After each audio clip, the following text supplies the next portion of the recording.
I don't think you get it. You tell me why. Improving, sir. And improving how? You're smoking last night. You will never do it. I would never do it again. Like it's either gonna end up in prison or in a casket. This is so hard. I told him I was only messing up at work because of this. Don't shake your head because you have no idea. You think you know too much. But I'm going to show you about what you do now. You have nobody to blame for this but you. This smiling, entitled Brat walked into court acting like he was about to get a slap on the wrist.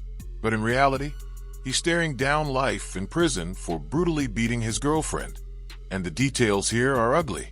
His whole defense is basically, I'm just 18, this is my first charge. Like that magically erases what he did. The craziest part? He can't even fake remorse without his lawyer spoon-feeding him lines like it's a middle school play. You can literally see the confidence drain off his face as the hearing goes on. And Judge Simpson, absolute masterclass in this one. Firm, controlled, and relentless. So what do you guys think? Does this kid deserve any leniency? Or is life exactly what he signed up for? Drop your thoughts in the comments, and let's dive in and watch. Not at all, right? In fact, I'm just going to guess. I don't know your mom, but I'm just going to guess she's probably told you not to do it. mm-hmm. Yeah. So you don't listen to her, and you're not listening to me or the court. You just want to play by your own rules, don't you? No, sir. No, I don't. Because otherwise you wouldn't have done it last night. That man, how old are you? 18 now. When was your birthday? December 21st, 2006. It's my birthday. So we turned 18 this, as I told the court, it was charged originally in a juvenile matter, and then it was dismissed and they recharged as adult.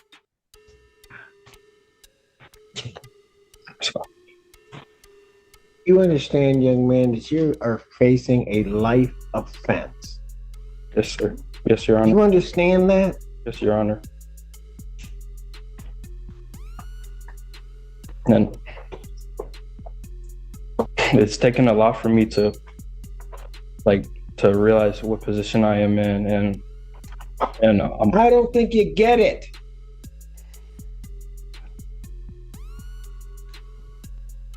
You found yourself in a position where maximum penalty is life or any term of years.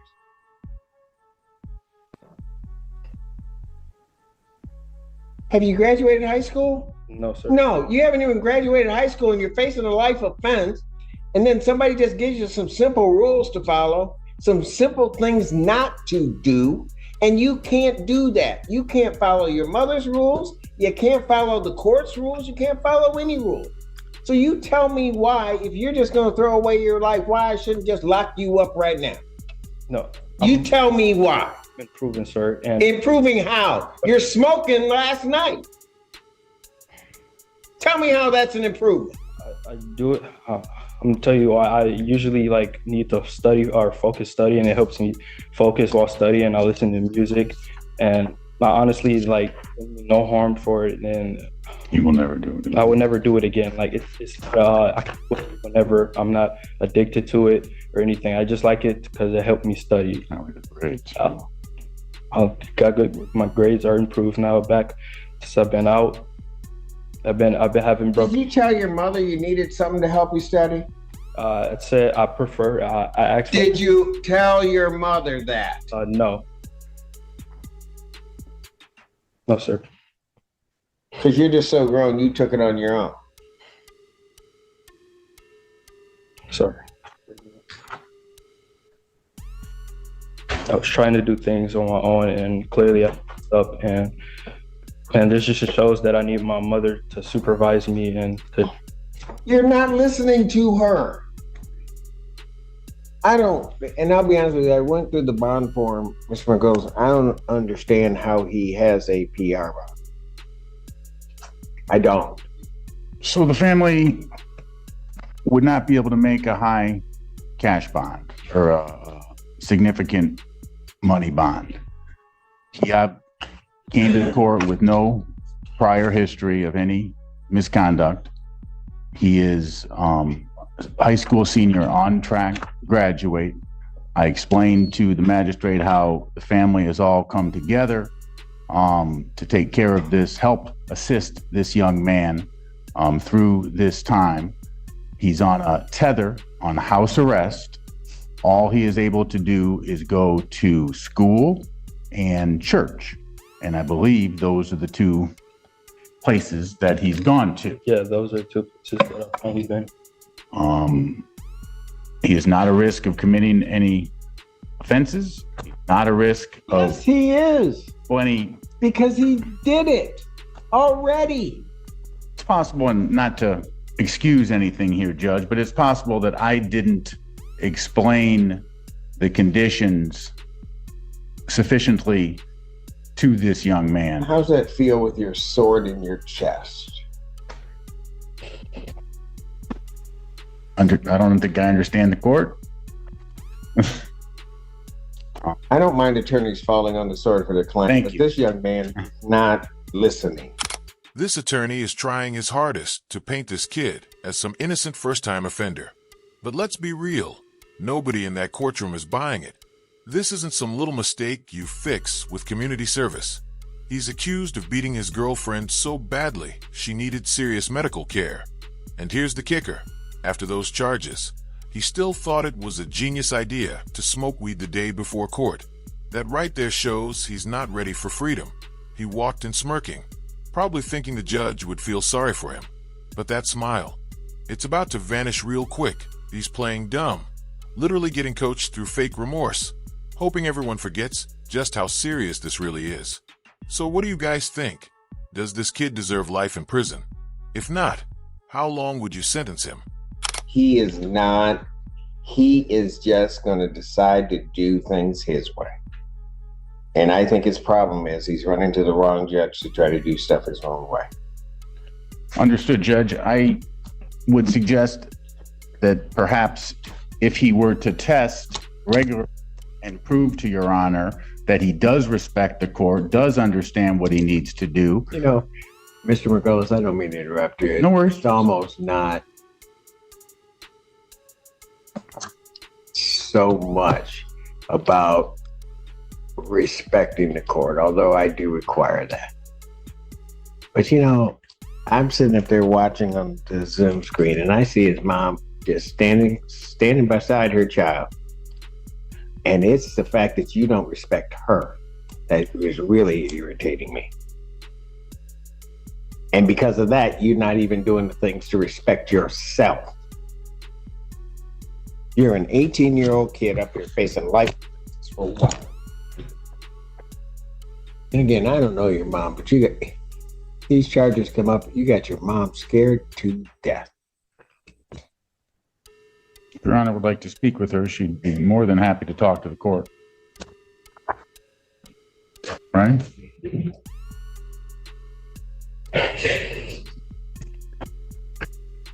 I'll tell you what, I'll hear from Mom on my exam. Your Honor, and I probably mentioned this already, but he's in his last semester. My concern is that if he's detained for long Oh, period, I know. yeah, I know Your Honor knows. I know. I just wanted to put that out there. And he, You know what? If I don't care about his education, about his life, if he doesn't care, why should I? I think he does care. I think he's just made some mistakes, and He's improved. not listening. He's never talked to you before, Oh, I can tell. meaning he's listening to you, Judge.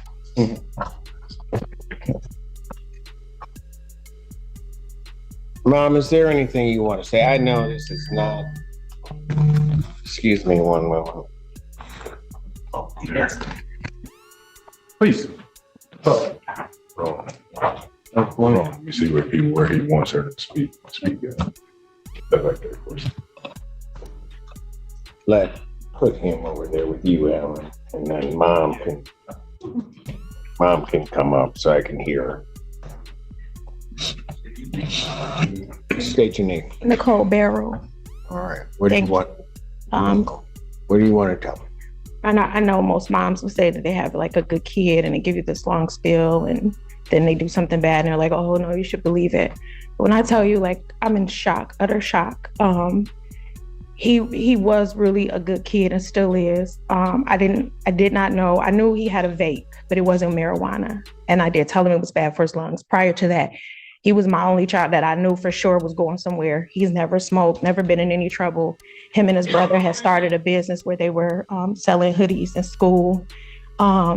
He would even be the one, helping me around the house. He's got a brother 16 months apart from him. I moved up to Ann Arbor 8 years ago so that he could go to a baccalaureate school because my two oldest children went to Cass Tech. His older brother went to Eastern and somebody laced his weed and sent him on a trip. By the grace of God, he came back. He's got a degree now. He's going to U of M this fall for software engineering. He even got a STEM scholarship. So that was the example that I was showing my younger children. Don't smoke weed. Don't hang out with these kids. Started hanging with some new kids that were older than him in college. And then I think turning 18, he thought he could, Just be thought he was rebellious and grown. Yeah. Yeah. And not knowing. I just asked that the court show mercy. And I know this isn't something light or to be taken lightly, the charges that he's facing. We don't consider it lightly. We come from a good background. Our family, civil rights activists. I don't know if you ever heard of Willie Barrow, Okay. my aunt. Yes. Joe Lewis, my great uncle. I'm doing well at Blue Cross. I'm making a name for myself with the CEO. I'm back in school. Ma'am, So he comes let from a me good stop family. there. I'm sorry. I do not doubt that at all. Yeah. So this is hard. I do not doubt that you as a mom have tried to do everything within your power to give him the tools and everything else so he could succeed. This part really hit me. You've got a mom in court, clearly exhausted, probably losing sleep every single night because her son is spiraling. And instead of lifting her up, he's dragging her down. She's standing there crying, begging the judge to go easy on him, while he's the one who put her in this situation in the first place. Think about that.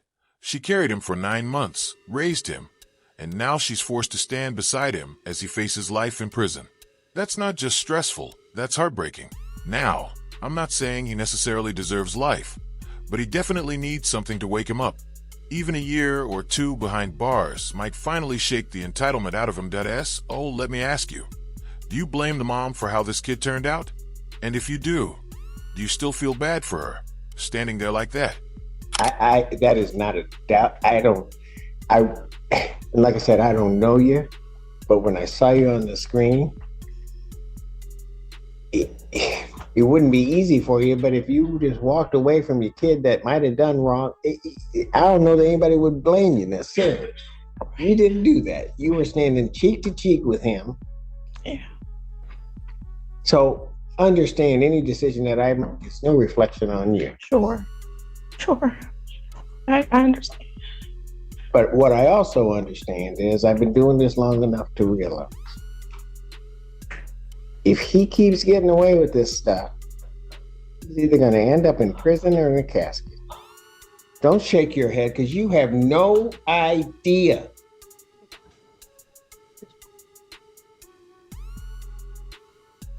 You think you know too much, but I'm going to show you about what you do know.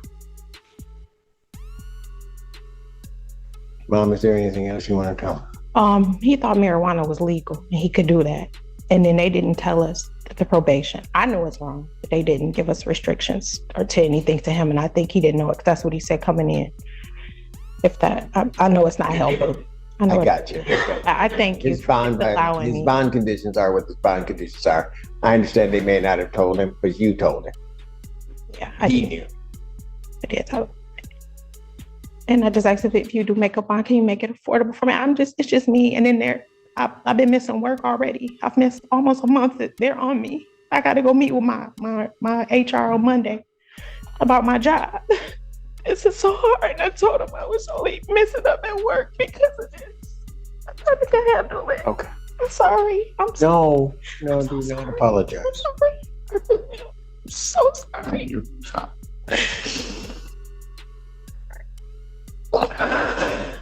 What time's your appointment on Monday? In the morning when I go to work at 8 a.m. I work in Medicare Advantage out of the Blue Cross. It'll be 2 years in May. What time do you get out of work? 4:30. You're right. All right. Okay.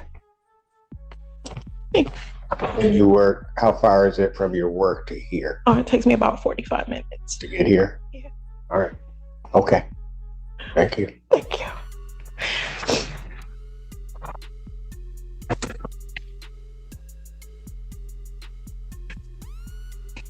Your Honor, the people's original request was for $25,000. That was before people were aware of the new violation with the marijuana. This time, we'll be requesting refunded for the violation. I know the court indicated that I'd gone through the bond request form. I know my colleague did a fantastic job outlining all the facts. I did just want to again emphasize the severe injuries and assault that occurred on one of the victims here with the broken nose, chipped tooth. She was bitten in her hand as she was trying to fight the defendant for control of the car keys. I think remand is appropriate at this time.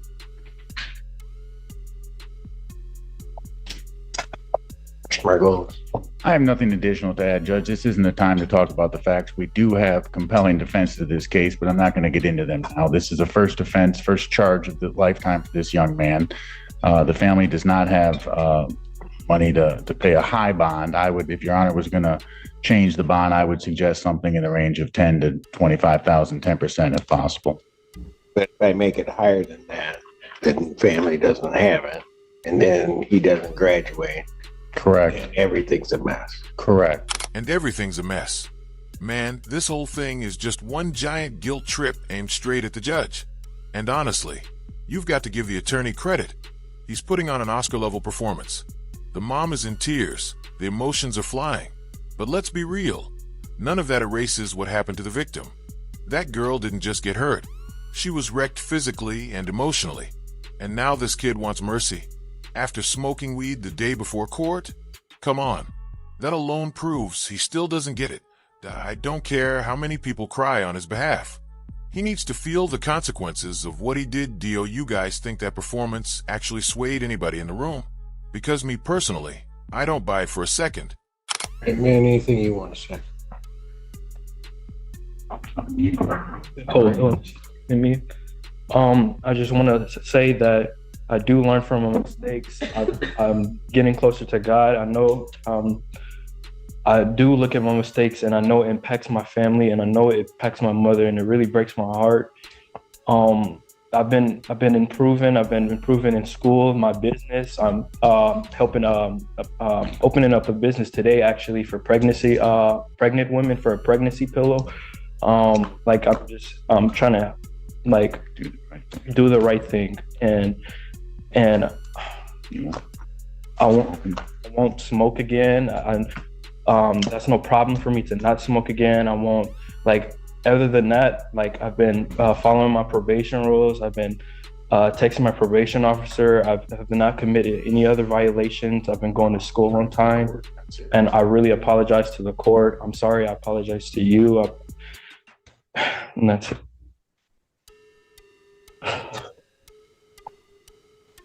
You know something? So I'm sitting there listening to your mother, and then understand something. You will never, ever possess the right to break her heart. You just don't have that right.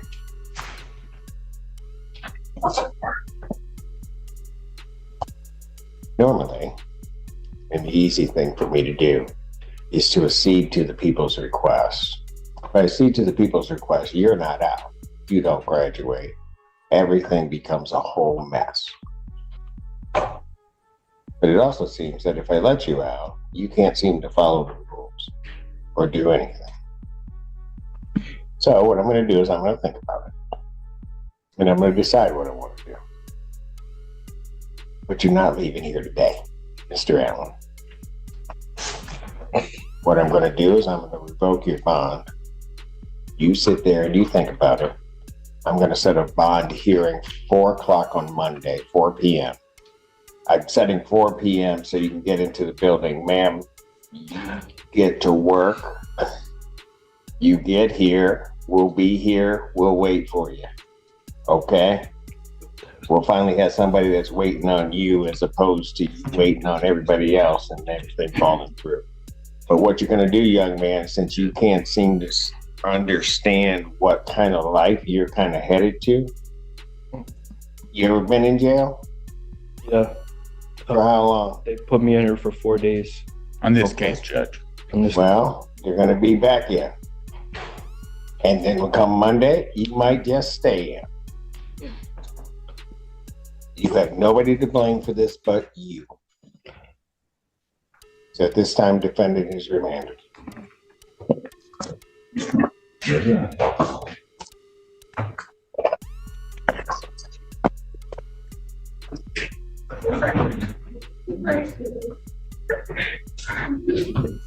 We'll see you on Monday. Man, this one was tough to watch.